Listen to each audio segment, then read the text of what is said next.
Hello, in front of me I've got ASUS ZenFone M2. Today I'll show you how to add card to your Google Pay account.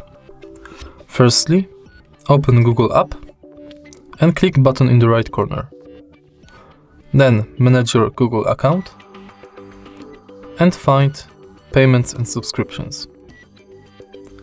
Add payment method and add credit or debit card. Now you can scan your card or enter details manually. Afterwards, save and your card will be added.